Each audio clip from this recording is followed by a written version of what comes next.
15 days left until the election. Can Donald Trump make up ground, or has his window already closed?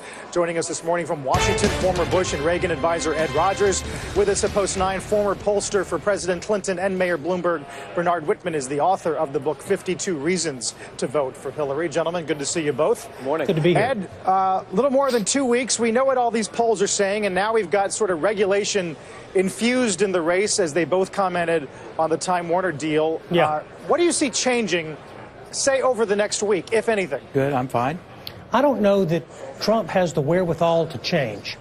More of the same out of him is undesirable, but it's been that way since at least July, since the convention, and he can't change. He has very little discipline. He has very little affirmative case to make for himself. It's rather sad from a Republican standpoint, and I'm not crazy about him being president, but I don't want him to get blown away because of the down ballot consequences.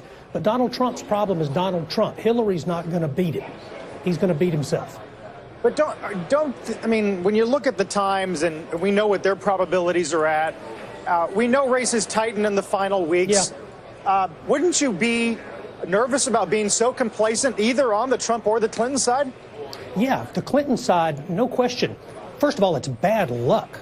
You can jinx it by acting like too much of a predetermined winner. Number two, they can act smug, which inflames independents, people who are undecided, if there's any of those left. But this notion of they're right now focused on the transition more than 2 weeks before the election is bad form, and it's smug and it's condescending to voters, and that'll hurt them.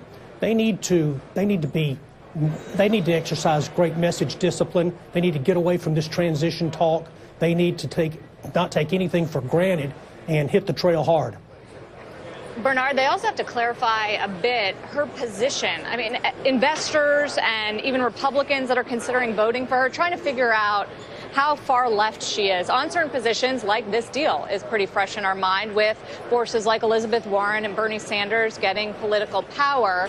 What can you tell us? Did we learn anything from all of those emails that were released about just how she's going to govern? I think that we've learned over 30 years that she is fundamentally a pragmatic progressive, which is why I've always supported her going back to 2008. She is someone who likes to bring people together. She's realistic. She's pragmatic. And I think she's going to take a look at what's best in the interests of consumers. And if ultimately she and the administration, if she's fortunate enough to be chosen as our president, decide that this is in the best interest of consumers, then I think that a Clinton administration will be firmly in support of the deal. So you don't think she has to come out to the left of Donald Trump, who has already said too much consolidation of power on this one? I think this is exactly epitomizes why Donald Trump would be a terrible president, because before he's even taken a shred of time to actually look at what the merits of the deal are, he said, you know what, I'm against it. This is not someone that we want in charge of either our foreign policy, national security, domestic policy, or regulatory overview. We want someone who weighs the facts. This is curious timing for them to announce this deal right here during the 11th hour white-hot political atmosphere.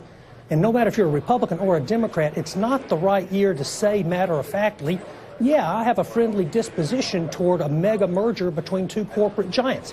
Everybody has either got to express skepticism, we're going to take a hard look at this when we get back to Washington, sure, or say no. So I wonder if they were worried about a leak, or if they, for some reason, they had to announce it quickly. The timing is curious. You don't want to wait too long on these kinds of things. That once it gets out, you got to move. And believe me, they were not thinking about the political climate when they announced this deal. It would have been not okay to do so. Yeah, it was not the key consideration. It's a smart combination, as the previous guest just talked about. It makes perfect sense, and I think ultimately what's going to happen over the next year is we're going to see consumers basically weighing and saying, you know what, am I going to get a better deal through this or not? And if consumers feel that they're going to benefit, the government's going to support it. That's my sense. Well, we're going to have this to kick around for a while, guys. That's for sure. We won't spend all of our chits right now. Bernard Whitman, Ed Rogers, guys, thanks so much. Thanks a lot.